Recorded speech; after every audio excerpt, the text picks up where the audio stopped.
Hello everyone, my name's Kim and welcome to my channel Stash Stitcher.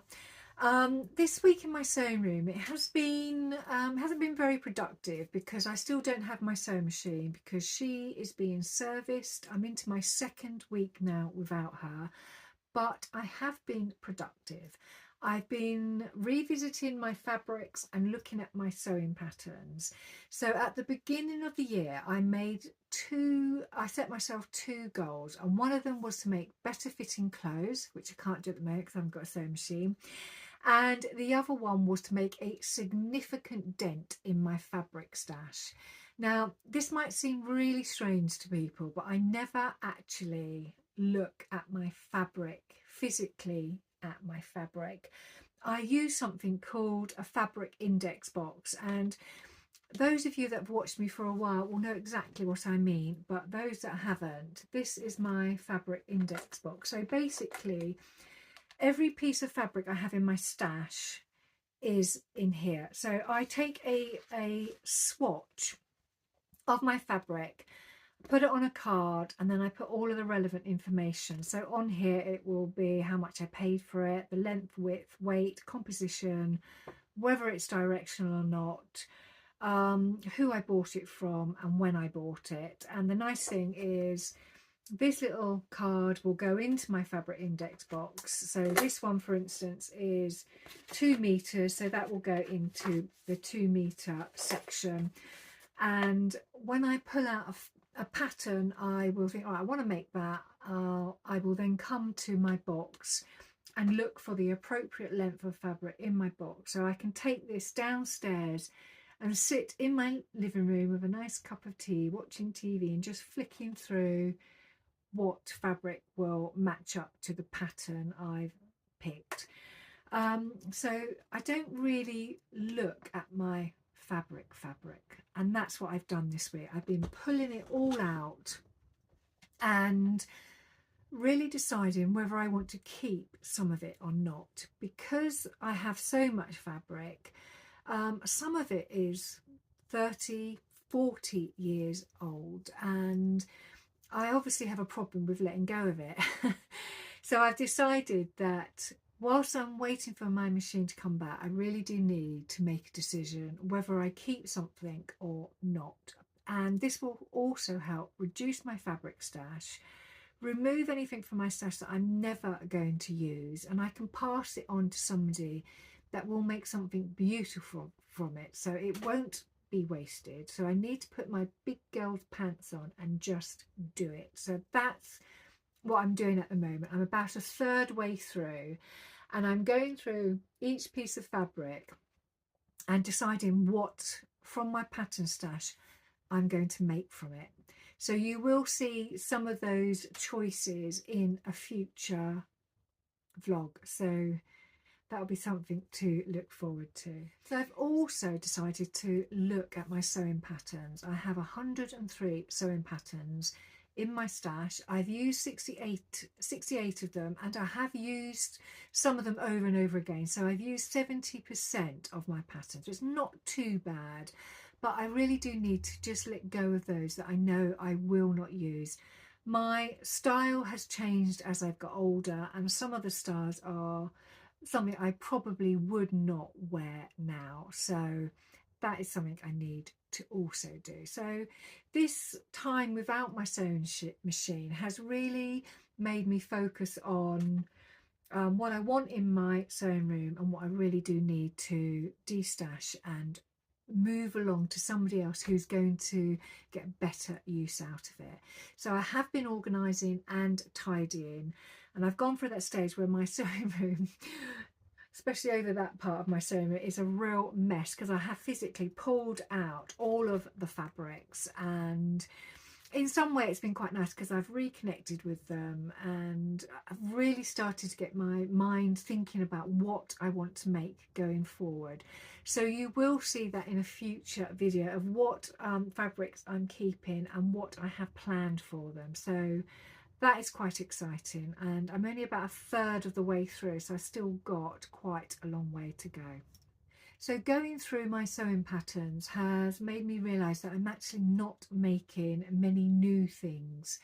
And that's probably because I go through this process of tracing my patterns off, and 9 times out of 10 I will do a twirl, and they are time consuming processes, and I've become a little bit lazy, so I need to sort of come out of this comfort zone and start branching out and using some of these lovely patterns that I have. So that is my plan in the next couple of weeks, and because I've decided to do that, and it's made me really look at my fabrics, that there are quite a few of my fabrics that are only a metre long, and I'm of a size now where I can't really get a lot of things out of a metre.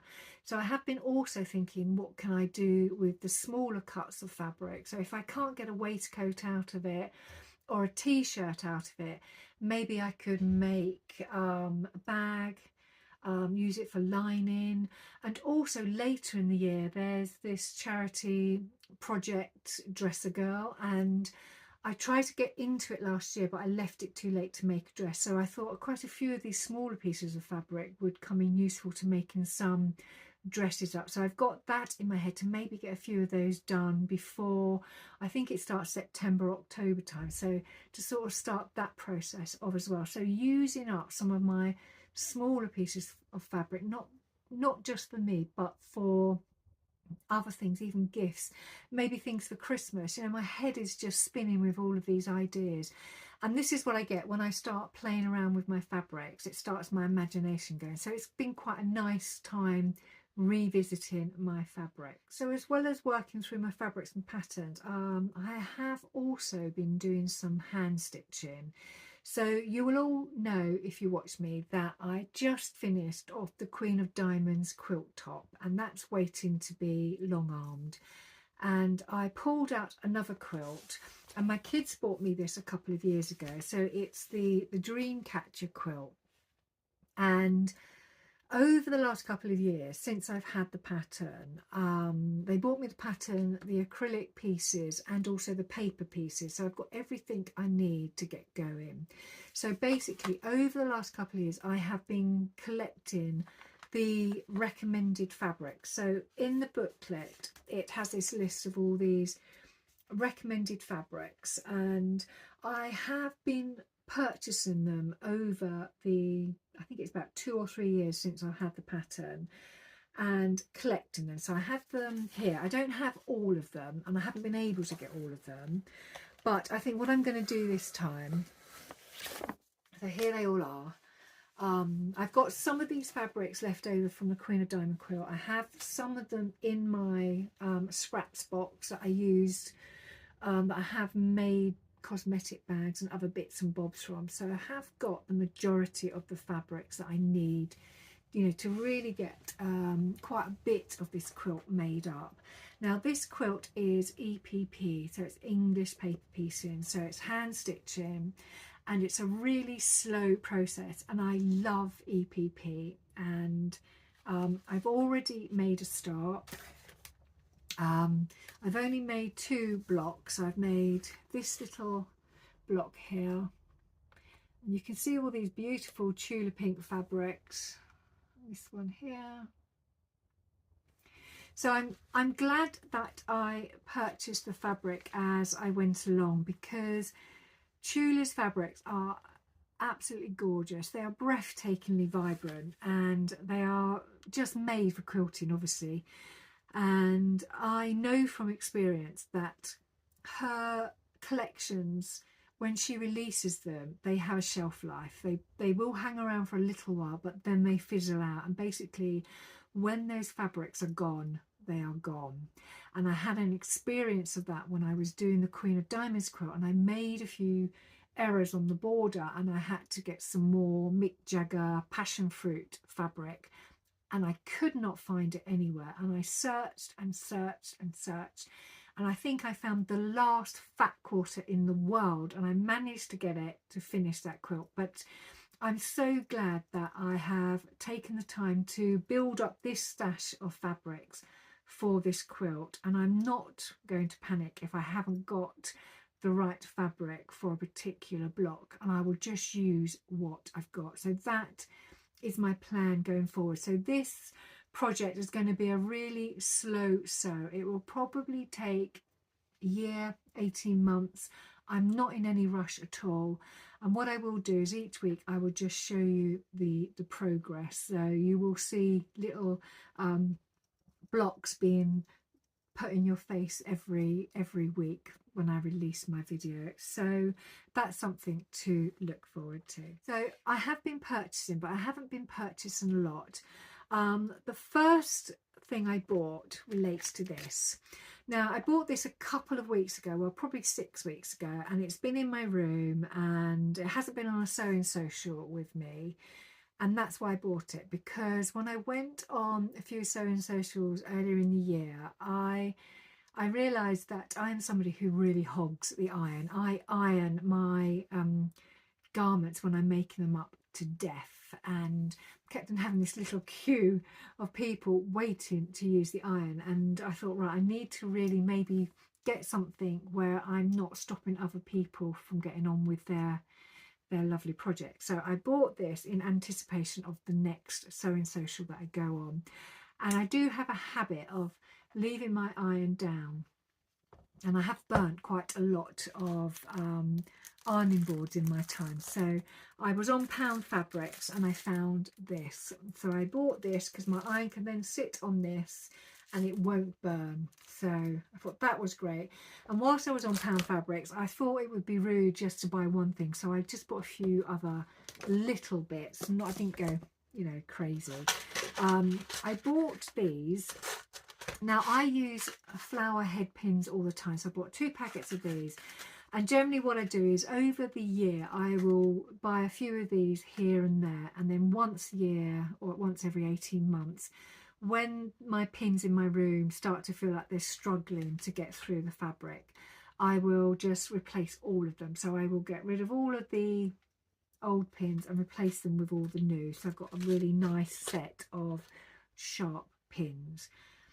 I also bought a new ruler. So I really like the look of this ruler because it has both measurements on it, inches and centimetres. And my old ruler is starting to get a bit tatty, and I think they stretch slightly over time. And I have nicked it also with the rotary cutter, so it's looking a bit raggedy, so it definitely needs to be replaced. Also, I bought some Wonder Tape. Now I buy wash away tape from Amazon normally, and it's not the best quality, but it's great for what I need it for. So I use it when I pattern match, and I like it because it's not super tacky, so I can remove it from my seams if I need to. So if you haven't seen my pattern matching series, just go and see that, because you'll see what I mean, because I literally pull the tape off, and because it's not super tacky, it doesn't do any damage to the fabric. But this, I wanted to buy this because I'm planning on making a few bags this year, and I really wanted some tape that was tacky. So I was looking on the back, and this is also wash away tape as well. So I don't think I would need it to wash away in a bag, but you never know. But I've tested it out and it is super tacky. It's great stuff.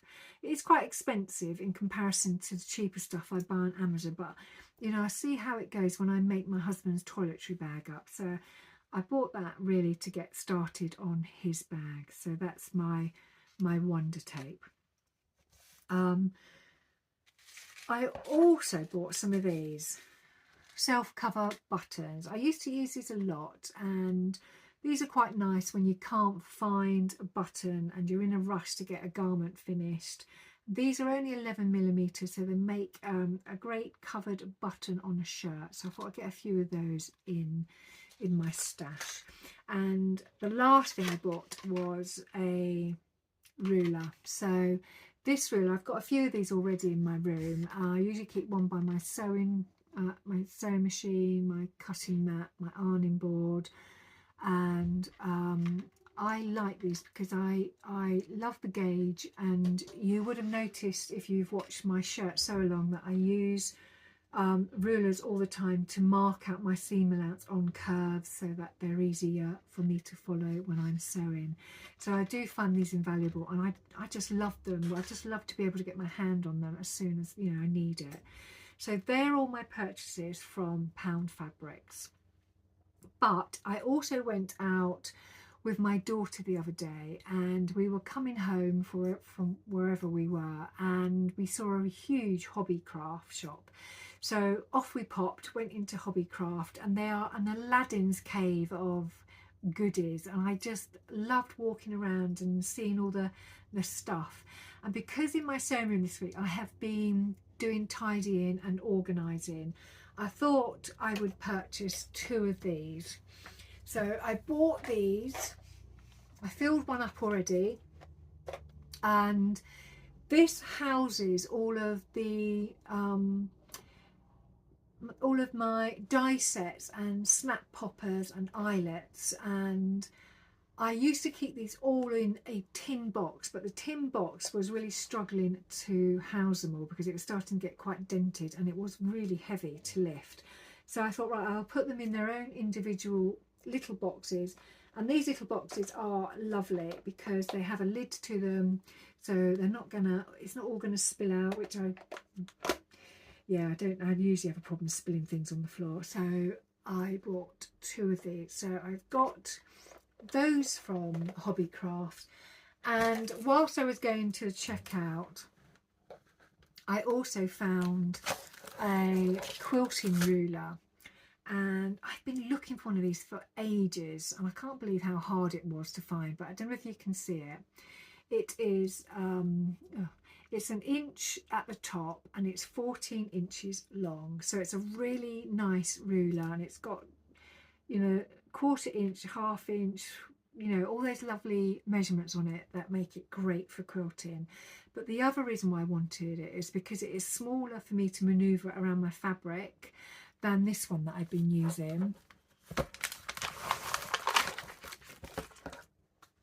So this is one I normally use, and it's just a little bit too long and a little bit too wide.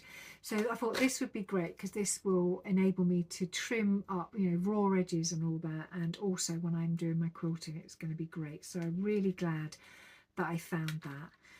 So they were all of my purchase from Hobbycraft, so I had quite a nice time in Hobbycraft, and I didn't realise they also did fabrics, but I tried to steer clear of those because I don't really want to add any more to my stash as it stands at the moment. So before I sign off, I just want to say a huge thank you to Stephanie and Denise for your Ko-fi donations. Very much appreciated. Thank you so much. You're very generous. And I've already spent the money. I've bought some labels, so hopefully you will see those next week. So thank you very much.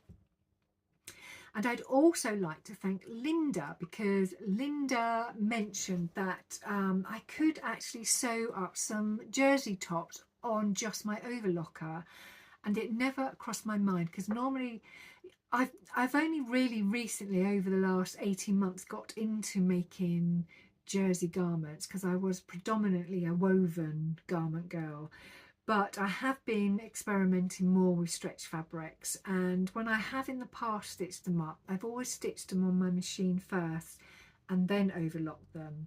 But I do realise you can actually make them all on the overlocker, so I was quite excited when I saw her comment because I thought, great, I have a top in mind.